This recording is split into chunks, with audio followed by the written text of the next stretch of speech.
तो गाइस स्वागत है आप सभी का इस फ्रेश वीडियो में। क्लास 10th के बच्चे काफ़ी टाइम से वेट कर रहे थे कि सर इम्पोर्टेंट टॉपिक्स बता दीजिए। तो कंपार्टमेंट के लिए अभी मैं क्लास 10th के मैथ्स के इम्पोर्टेंट क्वेश्चन बताने वाला हूं। तो क्वेश्चन तो नहीं पर्टिकुलरली मैं आपको वो टॉपिक्स बता दूंगा जहां से क्वेश्चंस आने की पॉसिबिलिटी ज़्यादा है, और उन टॉपिक्स को अगर आप पढ़ेंगे तो अच्छा मार्क्स सिक्योर करेंगे। सबसे पहले आपको मैं बताना चाहूँगा क्वाड्रेटिक इक्वेशन के बारे में। सो क्वाड्रेटिक इक्वेशन, इसको आप एक कॉपी किताब लेके नोट कर लीजिए ताकि आप जब पढ़ने बैठेंगे ये टॉपिक्स को ज़रूर से करेंगे। तो क्वाड्रेटिक इक्वेशन में मैं आपको बताना चाहूँगा जो सबसे पहला इम्पोर्टेंट टॉपिक है वो है क्वाड्रेटिक फार्मूला। तो जल्दी से मैं लिख लेता हूँ क्वाड्रेटिक फार्मूला।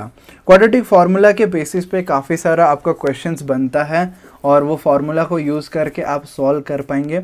जो फार्मूला बनता है x equals to minus B plus और minus under root B square minus 4ac by 2a, ये आपका क्वाड्रेटिक फार्मूला कहलाता है। इस फार्मूला के बेसिस पे आपको डिस्क्रिमिनेंट ज़ीरो करके देगा तो वो आ जाएगा नेचर ऑफ रूट्स में। अगर ज़ीरो दिया तो रियल एंड इक्वल रूट्स आएंगे। उस बेसिस पे अगर वो ग्रेटर देन ज़ीरो हुआ, लेस देन ज़ीरो हुआ, कैसे वैल्यूज आएंगे। अगर ग्रेटर देन ज़ीरो होता है, डिस्क्रिमिनेंट का मतलब है ये, इसको हम जनरली डी बोलते हैं, दैट इज़ डिस्क्रिमिनेंट। वो अगर ग्रेटर देन ज़ीरो आता है तो रियल एंड डिफरेंट रूट्स आएंगे, अगर ज़ीरो होता है तो इक्वल रूट्स आएंगे, और लेस देन ज़ीरो होता है, नेगेटिव होता है तो इमेजिनरी रूट्स आएंगे, जो कि क्लास 11th का सिलेबस में बन जाएगा। तो अगला टॉपिक यहाँ पे आ जाएगा नेचर ऑफ रूट्स के बारे में।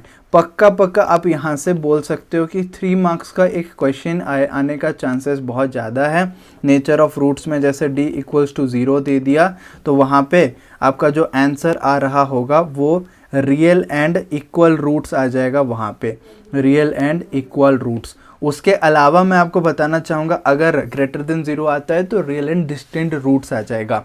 और find the value of k related भी काफ़ी बार आता है। जैसे क्वाड्रेटिक इक्वेशन का फॉर्मूला होता है एक्स स्क्वायर मतलब A X square plus B X plus C equals to 0 type का इक्वेशन होता है। तो वहाँ पे सपोज कहीं पे k का वैल्यू दे दिया, you have to find the value of k, वैसे टाइप का क्वेश्चन आ जाते हैं। फिर नेक्स्ट जो इम्पोर्टेंट टॉपिक बन जाता है वो बन जाएगा वर्ड प्रॉब्लम। तो वर्ड प्रॉब्लम रिलेटेड काफ़ी सारे क्वेश्चंस बनते हैं। जैसे आपको पता होगा बोट का क्वेश्चन, तो बोट में आपका स्पीड दिया गया रहेगा और काफ़ी कैलकुलेशन रहता है, तो वो भी आप इसको सॉल्व कर सकते हैं।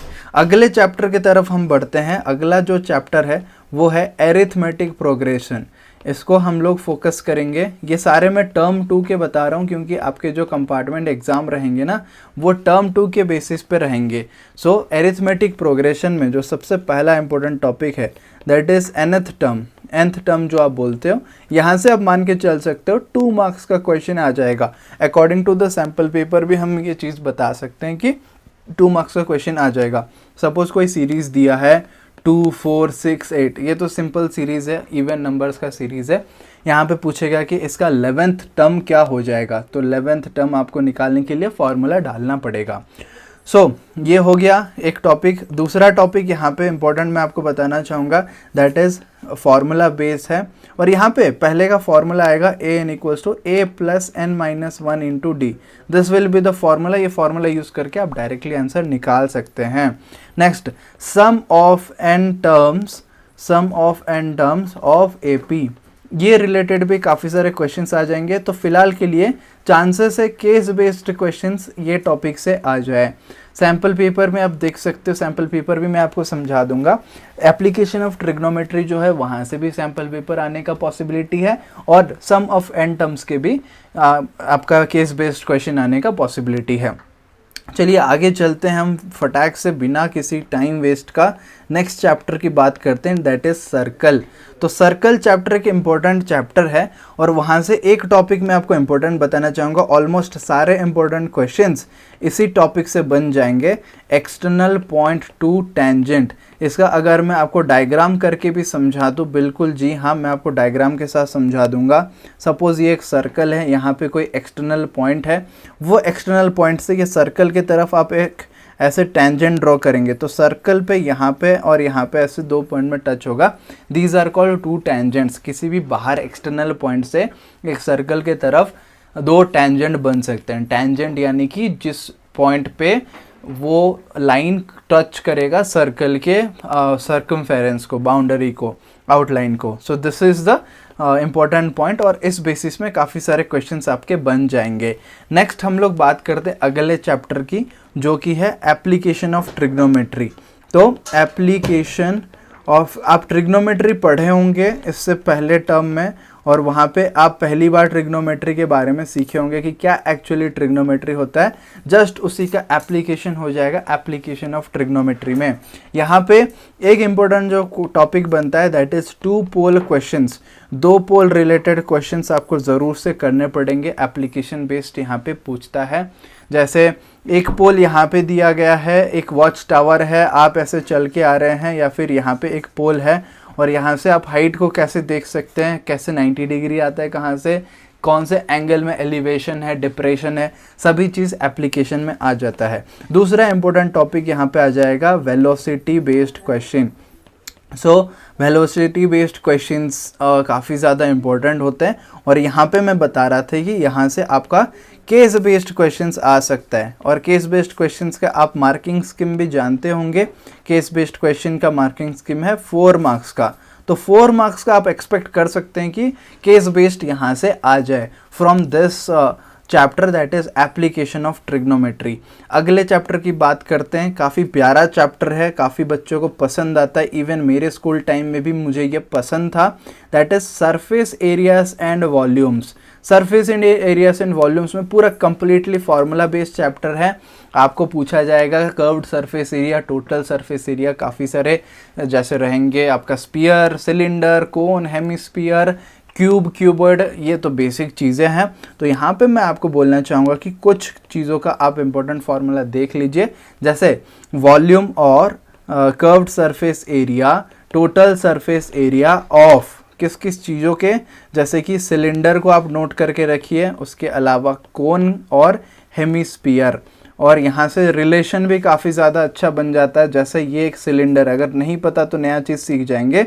ये एक सिलेंडर है, यहाँ पे अगर आप एक कोन को रखते हैं तो सेम और 2 कोन इसी साइज़ का, इसी वॉल्यूम का हम एक सिलेंडर के अंदर रख सकते हैं। इसीलिए the volume of cone is 1/3 pi r cube and the volume of a cylinder is pi r cube.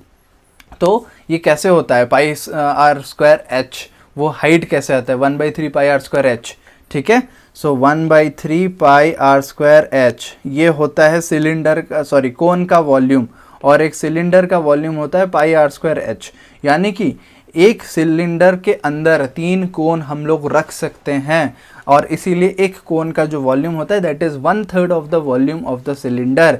ये एक रिलेशन आता है, काफ़ी बार आपको प्रूव करने भी बता सकता है। आई होप ये आपको समझ आ गया। अगला यहाँ पे जो इम्पोर्टेंट क्वेश्चन पैटर्न बन जाता है that is volume conversion question. Volume conversion question मतलब क्या है कि एक अगर आपके पास सिलेंडर है, उसको कन्वर्ट किया जाता है एक स्पीयर में, उसको मेल्ट करके एक कन्वर्ट हम जो बेसिकली कर रहे होते हैं। यहाँ पे बोल सकते हैं कि one shape converted to other, एक शेप को दूसरे शेप में हम कन्वर्ट करेंगे तो वो आ जाएगा वॉल्यूम कन्वर्जन में। काफ़ी इंपॉर्टेंट टॉपिक है ये, इससे बेस्ड आपको वर्ड प्रॉब्लम्स आ सकते हैं, नॉर्मल डायरेक्ट क्वेश्चंस भी आ सकता है। बोल सकता है कि एक क्यूब था, उसको हमने कन्वर्ट किया है क्यूबॉइड में, तो वॉल्यूम अल्टीमेटली सेम रहेगा। यहाँ पे कॉन्सेप्ट वही बताता है। अगले चैप्टर की बात करते हैं जो कि है स्टैटिस्टिक्स। तो स्टैटिस्टिक्स की अगर बात करें तो ये भी काफ़ी इंपॉर्टेंट चैप्टर बनता है। इसमें से कुछ कुछ चीज़ें डिलीटेड है जो कि मैंने ऑलरेडी बता दिया है एक अलग से वीडियो में, वो आप जाके देख सकते हैं, वो वीडियो को चेक कर सकते हैं, मेरे चैनल पे मिल जाएगा। यहाँ पे जो इम्पोर्टेंट बनता है मीन एंड मीडियन, ये दोनों चीज़ इंपॉर्टेंट है। मीन मीडियन मोड एक्चुअली 3 चीज़ें होता है। So mean and median important है, और यहाँ पे किस बेसिस पे क्वेश्चन पूछेगा, frequency based questions. Frequency based questions आपको यहाँ पे जनरली पूछ रहा होगा, जो कि इंपॉर्टेंट बनता है। और अलग एक इम्पॉर्टेंट क्वेश्चन बन जाता है, मैं पेज ऐड कर देता हूँ। अलग जो इम्पोर्टेंट एक क्वेश्चन बन जाता है that is missing frequencies from given mean. अगर एक मीन दिया गया है कि mean of these numbers, suppose 1 2 3 x 5 ऐसे करके कुछ नंबर दिया गया है। बोला गया है कि इनका मीन जो है वो 15 आ रहा है। Find the value of x, so missing frequencies, ऐसे कुछ बेस्ड में आपको क्वेश्चन मिल जाएगा। एनसीईआरटी में भी ऐसे क्वेश्चंस मिल जाएंगे, आपको टेंशन लेने की बात नहीं है। अगला जो इम्पोर्टेंट क्वेश्चन बन जाता है और वो चैप्टर आपका आखिरी चैप्टर हो जाएगा कंस्ट्रक्शन। गाइस कंस्ट्रक्शन, जी हाँ, इजी चैप्टर है, मार्क स्कोरिंग है, आप इसमें मार्क स्कोर करके पास कर सकते हैं। यहाँ पे आपको टेंजेंट ड्रॉ करना आना चाहिए, साथ में स्टेप्स को आप अच्छे से लिखिए। गाइस स्टेप्स लिखेंगे, टेंजेंट ड्रॉ करेंगे, कोई भी आपको रोक नहीं सकता पास होने से। ये एग्जाम इतना आसानी तरीके से आप पास हो सकते हैं। मैं आपको बता देता हूँ इंपॉर्टेंट चैप्टर पास होने के लिए। शुरू से अगर हम लोग देखें, क्वाड्रेटिक इक्वेशन आपको टफ लग सकता है, ये फॉर्मूला को अगर आप मास्टर कर लेंगे गाइस, सही में इतना इजी हो जाएगा एग्ज़ाम आपके लिए पास होने के लिए। आप बिलीव भी नहीं कर सकते कि इतना इजी था क्लास 10th का बोर्ड एग्ज़ाम पास करना। तो क्वाड्रेटिक फार्मूला बेस्ड आपका क्वेश्चन बन जाएगा। उसके अलावा वर्ड प्रॉब्लम छोड़ दीजिए अगर आपसे नहीं बनता है। एरिथमेटिक प्रोग्रेशन, ये दोनों फार्मूला बेस्ड है। Sum of N terms, SN equals to n/2 into 2a plus n-1 into D, ऐसा फॉर्मूला बनता है इतना आसानी से। सेम पूरा फार्मूला बेस्ड है। मैं फिलहाल काम कर रहा हूँ दोनों क्लास 10th और 12th के लिए फार्मूला बेस्ड बनाने के लिए। जब फार्मूला बन जाएंगे, लिस्ट बन जाएंगे, आप सभी के साथ शेयर कर लूँगा। सर्कल, आपको भले प्रूफ वगैरह ना हो तो ये चैप्टर थोड़ा सा टफ हो सकता है। एप्लीकेशन ऑफ ट्रिग्नोमेट्री, अगर ट्रिग्नोमेट्री नहीं आता है तो ये चैप्टर आपके लिए टफ हो सकता है। लेकिन सरफेस एरियाज एंड वॉल्यूम्स ये आप कर सकते हैं। सिंपल आपको फॉर्मूला याद रखना है और इंग्लिश आपको अच्छे से समझ पे आना चाहिए। और इतना अगर आप कर लेंगे तो ये चैप्टर आप बैठे बैठे आसानी से कर लेंगे। Surface areas and volumes. Statistics आपको डिफिकल्ट लग सकता है, अगेन ये सर्कल जैसा आपको लग सकता है और यहाँ पे सारा फॉर्मूला थोड़ा टफ रहेगा याद रखने के लिए। सो इसको आप इग्नोर करके कंस्ट्रक्शन फुल टू फुल आप जितना मार्क्स का पूछेगा पूरा कंस्ट्रक्शन चैप्टर आप कर सकते हैं। गाइस बिलीव मी, इतना आसानी से आपको कोई नहीं बताया होगा इंपॉर्टेंट क्वेश्चन, इंपॉर्टेंट टॉपिक्स। इतने को फॉलो करो और पास होके मुझे बस कमेंट सेक्शन में चाहिए कि सर इतने टॉपिक्स करके मैं पास हो गया। All the very best guys, मिलते हैं अगले वीडियो में।